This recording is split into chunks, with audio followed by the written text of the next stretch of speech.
بسم اللہ وحدہ والصلاة والسلام علی من لا نبی بعدہ۔ بلا شبہ یہ قیامت کا سما ہے اور قیامت صغریٰ ہے جو مناظر ہم نے شانگلہ میں، بونیر میں، سوات میں، صوابی میں دیکھے ہیں کہ ایک ہی وقت میں گاؤں کے گاؤں صفحہ ہستی سے مٹ گئے، سیلابی ریلے میں بہہ گئے، لاشیں ہی لاشیں ہیں، اور ایک وقت میں 51 جنازے بھی وہاں پڑھائے گئے ہیں۔ مبارکباد کے مستحق ہیں مفتی فضل غفور، عمار خان یاسر اور الخدمت جماعت اسلامی کی جماعت ہے، اور وہ تمام لوگ جو کیمرے میں آئے یا نہیں آئے، فکسٹ والوں نے جا کر وہاں کھانا پکایا، اور علاقائی کارکن ہوں گے، مختلف جماعتوں کے کارکن ہوں گے، بغیر جماعتوں کے ہوں گے، NGO جو وہاں جا کر اللہ کی رضا کے لیے مخلوق کی خدمت کر رہے ہیں، قابل صد مبارکباد ہیں۔ اور ان میں الحمدللہ ہمیشہ کی طرح پاکستان آرمی، پاک فوج، ان کے جوان نظر آ رہے ہیں۔ وہ ریسکیو میں بھی بڑی کثرت سے نظر آئے، اور اس کے بعد فوج کے ہیلی کاپٹرز بھی اب تو آ رہے ہیں، اور اسی طرح ٹرک بھر بھر کے راشن آ رہا ہے، پانی آ رہا ہے، اور فوج کے جوان تو اس بات سے ماورا ہوتے ہیں کہ ہم کیمروں میں آ رہے ہیں یا نہیں آ رہے ہیں۔ ہمارے الحمدللہ پاکستان آرمی کی ٹریننگ کا یہ حصہ ہے کہ وہ جس کام پر لگا دیے جائیں، اور ہر فوج کا یہ حصہ ہے کہ وہ جس کام پہ لگا دیا جائے بس پھر وہ اس کام پہ لگ جاتا ہے، اسے اپنے کام کی دھن سوار ہوتی ہے، راستوں کا کھولنا، پلوں کا دوبارہ درست کرنا۔ بڑے جو پل ہیں وہ تو ظاہر ہے اب وقت لگے گا، یہ اس پر کئی سارے نقطہ ہائے نظر ہیں۔ حضرت مولانا طارق جمیل صاحب ادام اللہ فیضہم نے فرمایا کہ دیکھو، جب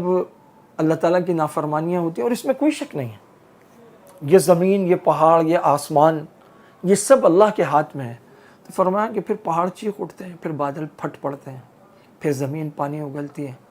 اور یہ تو احادیث مبارکہ میں بھی آتا ہے کہ زمین اللہ تعالیٰ سے پوچھتی ہے کہ تیرے نافرمانوں کو نگل لو، سمندر پوچھتا ہے کہ میں ان پہ چڑھ دوڑوں، تو اللہ تعالیٰ کی حکمت ہے،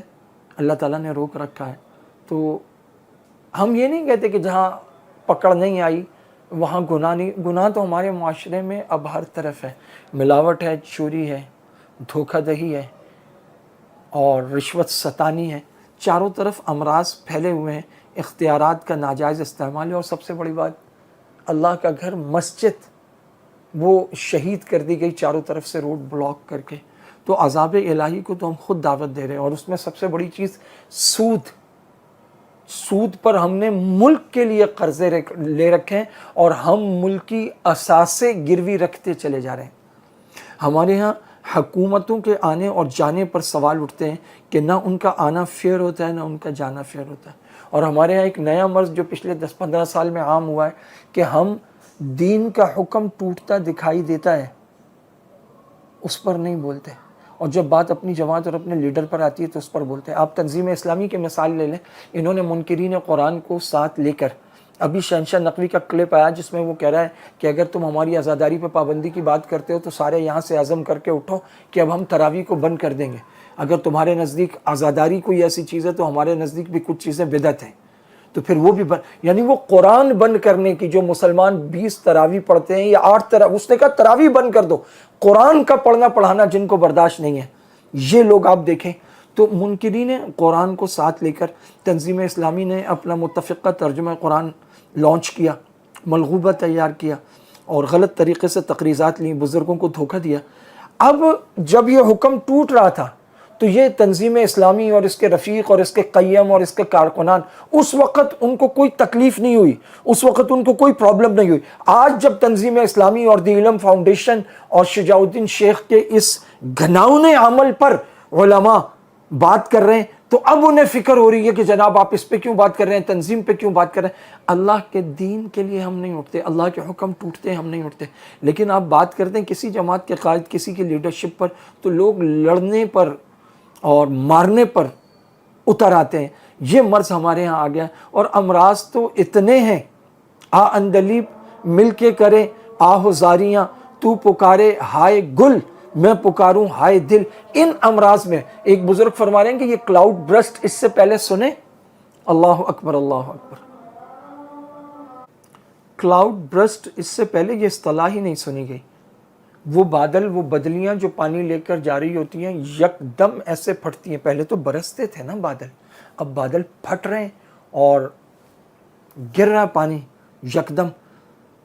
جس سے نیچے اگر کوئی گلیشیئر ہے تو وہ بھی پگھلتا ہے، اور پھر وہاں سے ریلے چلتے ہیں اور وہ پورے پورے گاؤں اور دیہات صفحہ ہستی سے مٹا دیتے ہیں۔ اس کے ساتھ ساتھ کچھ اور چیزیں ہیں، وہ یہ ہے کہ آپ کو معلوم ہے کہ یہ آفتیں آتی ہیں اور یہ اس کا راستہ ہے۔ اب بالکل دریا کنارے اور چھجے بڑھا کر جو ہوٹل یا رہائش یا مختلف چیزیں بنائی ہیں، تو ظاہر ہے آج نہیں کل، کل نہیں پرسوں یہ نقصان کا باعث ہوں گی۔ اسی طرح کئی دن پہلے سے وارننگز جاری ہو جاتی ہیں، تو ان وارننگز پر عمل کرتے ہوئے ان علاقوں کو خالی کرنا چاہیے اور وقت پہ خالی کرنا چاہیے۔ اسی طرح جو دن خطرات کے ہوں ان دنوں میں تعلیمی ادارے بند کرنے چاہیے، بازار بند کرنے چاہیے، اور ان حضرات کو جتنے دکاندار ہیں، بازار ہیں، اگر وہ نشیبی جگہوں پر ہیں تو اونچی جگہوں پر اپنے گودام بنانے چاہیے اور یہ ساری چیزیں وہاں منتقل کرنی چاہیے وقت پر، اور وہاں کے راستے درست کرنے چاہیے۔ یہ جو ایک مزاج ہے نا، جب ہوگا دیکھ لیں گے، جو ہوگا دیکھ لیں گے، ایسا نہیں ہوتا۔ کچھ قدرت کی طرف سے آزمائشیں ہوتی ہیں اور کچھ پکڑ ہوتی ہے، پکڑ سے کوئی نہیں بچ سکتا، لیکن جو آزمائش ہوتی ہے اس میں حسن انتظام سے اور عبادت سے اور دعاؤں اور وظائف اور صدقات کے ذریعے ان سے انسان بچ سکتا ہے۔ بلائیں ٹلتی ہیں، الصدقۃ یدفع البلاء، صدقہ بلاؤں کو ٹال دیتا ہے۔ بہت بڑی بات ہے، علاقے کے تمام علماء ائمہ وہ متحرک ہیں، مساجد وہاں پر بیس کیمپ بنی ہیں اور وہاں سے لوگوں کو کھانے کے لیے، اور چاہے وہ کوئی بھی کھانا تیار کر رہا ہے، وہاں سے کھانوں کی تقسیم ہو رہی ہے، رضاکار وہاں پر موجود ہیں۔ اس موقع پر جو سب سے اہم ترین بات ہے اس کا بڑا فقدان نظر آیا۔ یہ صوبائی حکومت کسی کی ہو، وہاں پر گنڈاپور صاحب تشریف لائیں تو وہ تو وہاں کی ویڈیوز آ رہی ہیں، علاقائی لوگ بڑی شدید تنقید کر رہے ہیں کہ اتنا بڑا پروٹوکول لے کے آیا اور ایک دیگ لے کے آئے ہے، یہ پتہ نہیں وہ ایک بھی لایا یا نہیں۔ جو انہوں نے اعلانات کیے ہیں، یہ صوبائی حکومتوں کے اعلانات، بلکہ وفاقی میں بھی اکثر یہ شکایات آتی ہیں، اعلان ہو جاتے ہیں، پیسے نہیں ملتے، لوگ کھجل ہو جاتے ہیں، اور وہ جو بیوروکریسی ہے وہ لوگوں کو تنگ کر کے رکھ دیتی ہے۔ اس موقع پر ضرورت ہے، اور یہ ایک موقع ہے اور آپ کو کوئی روک بھی نہیں سکتا۔ آپ ملک کے وزیر اعظم ہیں، ملک کے وزیر اعظم اور ملک کے صدر وہاں پر اتریں اور شہداء کے لیے کم از کم 1 کروڑ سے 50 لاکھ سے 1 کروڑ روپے کا اعلان کریں، زخمیوں کے لیے 10-10 لاکھ کا اعلان کریں، جن کے گھر منہدم ہو گئے ان کے ساتھ کھڑے ہوں۔ یہ جو 8,000 ارب اٹھا کر جسٹ سودی مدوں میں دے دیتے ہیں ادائیگی کے لیے، تو اس جن عوام کا ٹیکس ہے، جن سے یہ آ رہا ہے، جو ٹیکس پیئرز ہیں، خدا کے لیے ان کے ساتھ آ کر کھڑے ہوں تو پتہ لگے کہ آپ ملک کے صدر ہیں، آپ ملک کے وزیر اعظم ہیں۔ بنیر ہے، شانگلہ ہے، سوات ہے، صوابی ہے، اور دوسرے جتنے علاقے ہیں جو آفت سے اور اس آزمائش سے یا اللہ کی پکڑ سے واللہ عالم متاثر ہیں، اللہ تعالیٰ سب کو معاف فرمائے، سب کی دستگیری فرمائے، اور ان تمام علاقوں کے دکھ اور غم میں